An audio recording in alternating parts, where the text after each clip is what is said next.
from around the world. And today is Wednesday, and I thought it will be a great day to talk about what is and how can we get over stress, the overwhelming, all that is happening in this period for us florists, all that is happening in super duper period of Christmas.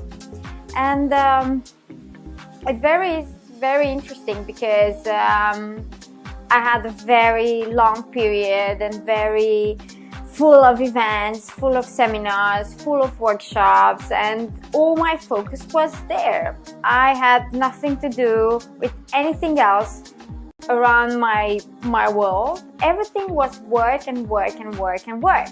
And I figured it out that after one seminar or after one event, I had to lay down in bed in my pajama for 2 or 3 days to recover. And I thought, okay, I love my work. I am super passionate about teaching florists, about teaching business in floristry, about teaching floristry and all this world of flowers. But sometimes I really forgot about myself. But I don't want to speak about myself because what I figured out, I think it applies to you as well.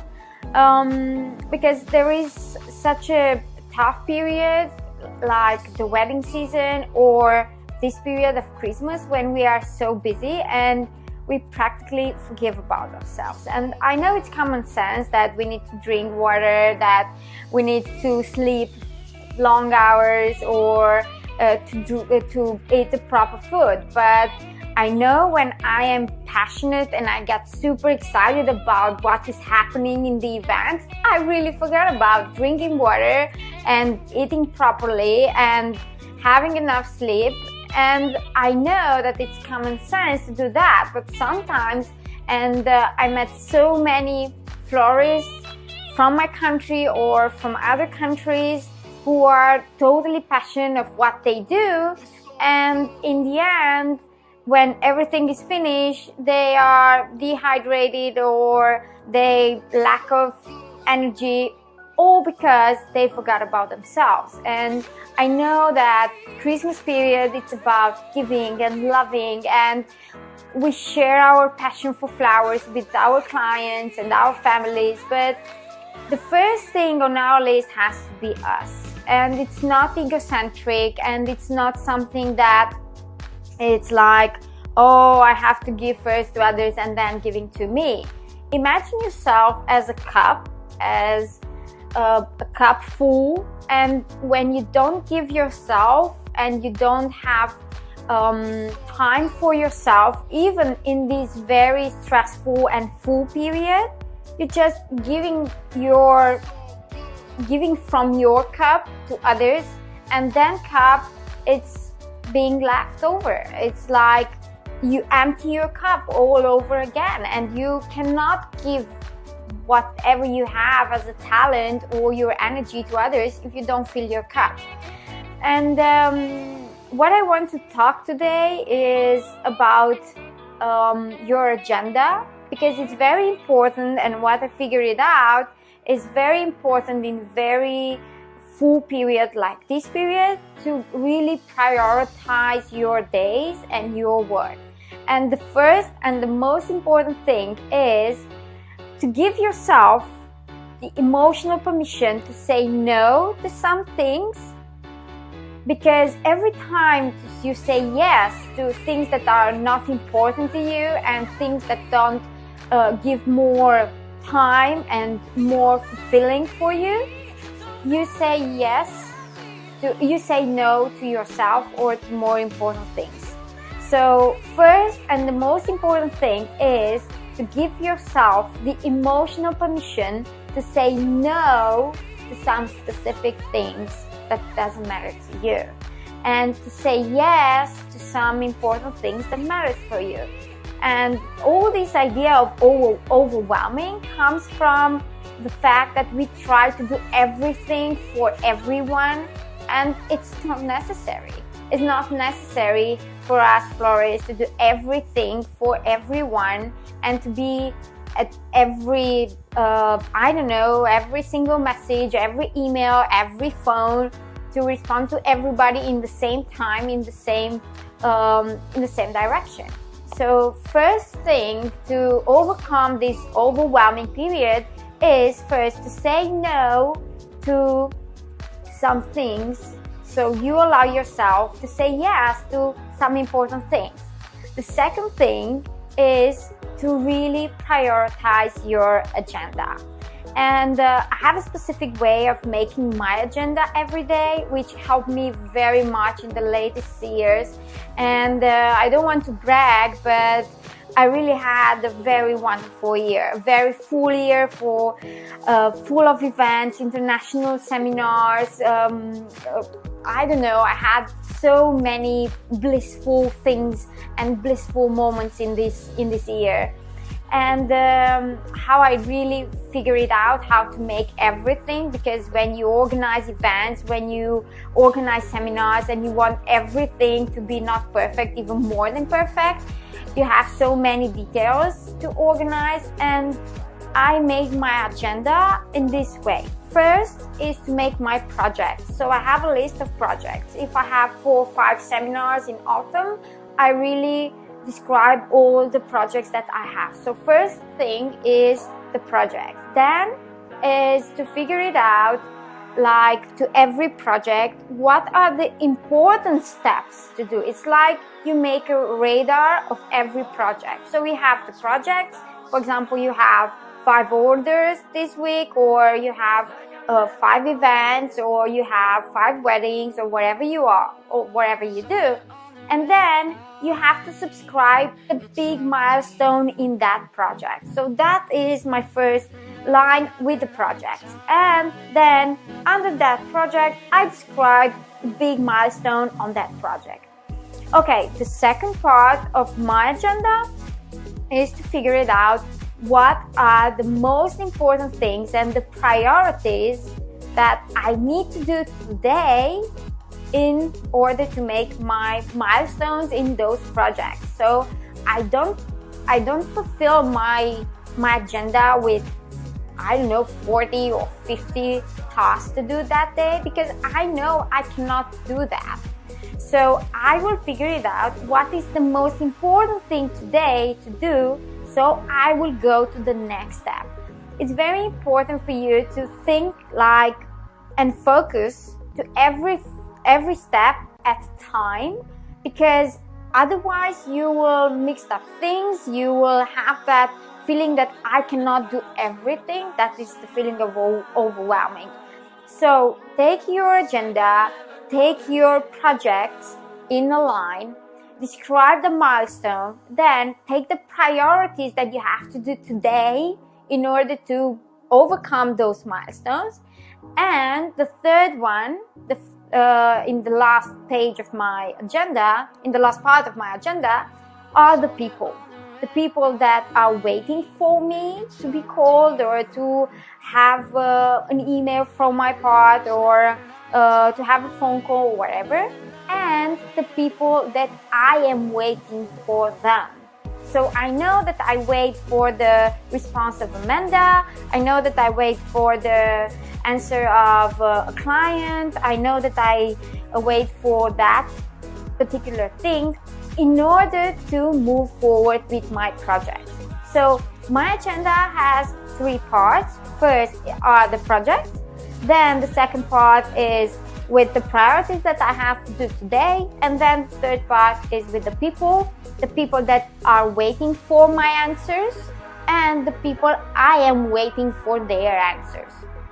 So this is the way that I really make my agenda and keep me focused. I am, as you are, a very creative person, and I need as well to be in my creative mood. But in order to really get all the things in order to be done, I need to organize as much as I can. So I know that we say about ourselves, the florists, we are creative brains, creative creatures, emotional creatures, but we need as well the left brain in a sort of amount of time because we need to balance things. We need to get to the people with the talent that we have, with the adding value that we give.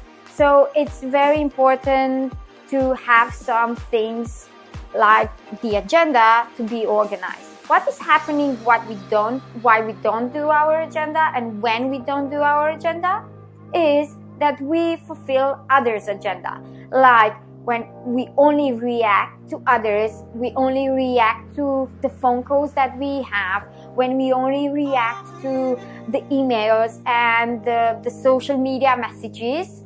In that way, and we don't have our agenda, in that way, we only react to others' agendas.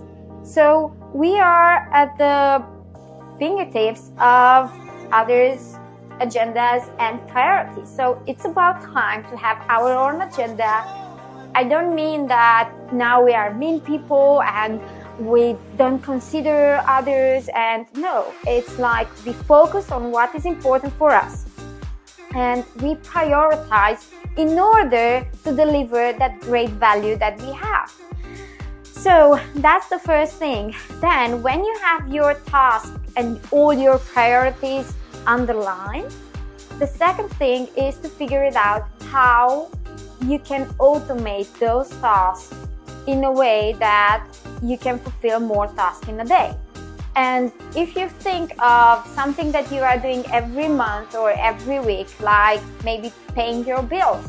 When you pay your bills, you have to go to the bank or you make the transfer online, but it takes time.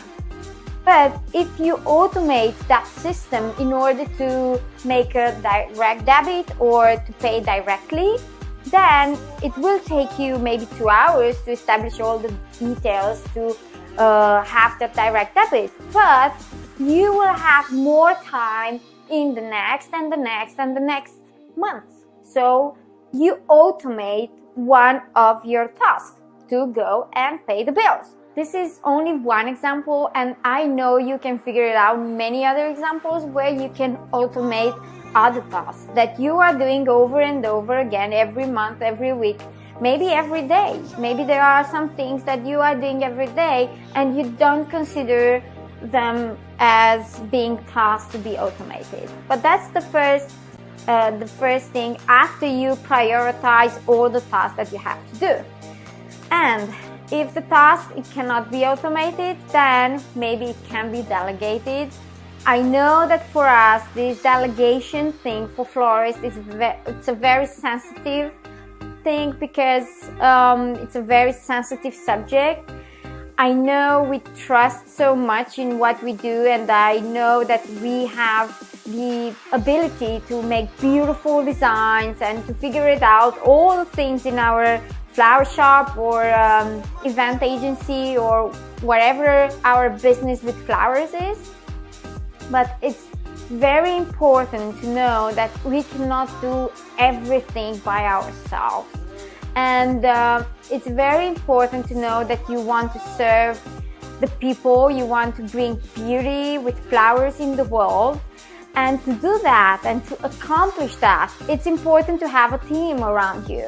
I won't discuss about the team today, but I want to know that it's very important to delegate.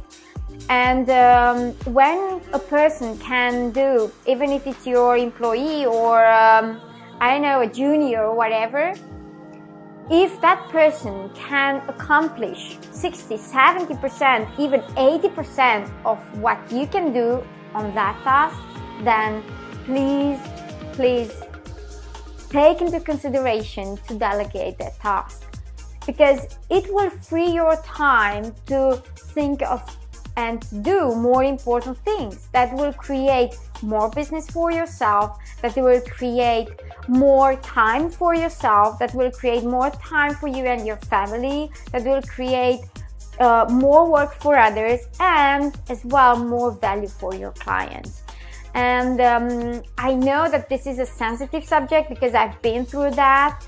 I thought that only I can do everything and only I can make everything perfect, and it's not that I am so with the ego in, I know, 10 or 100%, but it's like I wanted everything to be perfect. I want that my clients will be satisfied. I want to deliver a really high value. So all my energy was there, and as I said, after one seminar I was really in my pajamas in bed and not having any motivation to move forward. So I figured it out, I need a team.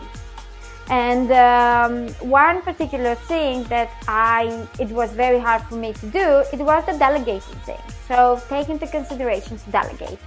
Okay, so first is to automate the task. If you cannot automate the task, then delegate it. If you cannot delegate it and it's very important to be done by you, then, my dear, you need to focus. Take off all the computer, take off all the cell phone, and turn everything off so you can focus on what you have to do. If you have to make a beautiful design, if you create some wreath, Christmas wreath, if you have to make something like a negotiation with a client or a partner, you have to focus.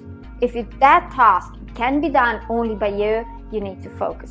So that's the way I can really advise you, or to share. It's not an advice, it's to share from my experience, from my way of working with florists and my way of working in my team and in my business. And I just wanted to share some thoughts with you, because I know that there are many florists around the world who were questioning me, who were sending me messages and letting me comments in the Facebook. And I said, okay, I will start making lives in English for everyone around the world who are interested in how to improve their lives, how to really live a passionate, because trust me, we can really do that. We can really live our passion for flowers. We can really create from a passionate point of view, from a more fulfilling life. And I know it sounds very simple. It is simple, but it's not easy. I don't say it easy. I work with my team and I work with myself every day on how we can improve our business, how we can improve our school, how we can improve our seminars, how we can improve ourselves. So I know it's not an easy task to improve ourselves, to improve our business, but it's a very fulfilling one. When you know that your clients went home and then they called you for that beautiful design, when your brides were happy with the venue that you did, when they are calling for the beautiful bridal bouquet that you made, that's really fulfilling. This is what we are really after, for the emotions of the people, for the nice feeling that we give through flowers, because in the end this is kind of like our job to bring emotions, and the good emotions, not the bad emotions, to the people. So I think we have an important role in this world to bring beauty and good emotions. So in order to do that, we need to establish our emotions, we need to establish our fulfilling, so we can run over from our cup. And I wish you a very good week. I wish you a very fulfilling week, very organized in a way that we can florist, the creative florist we can. And see you next week. And please let me your comments below, and I really want to hear your thoughts, your ideas about how you can have a passionate day.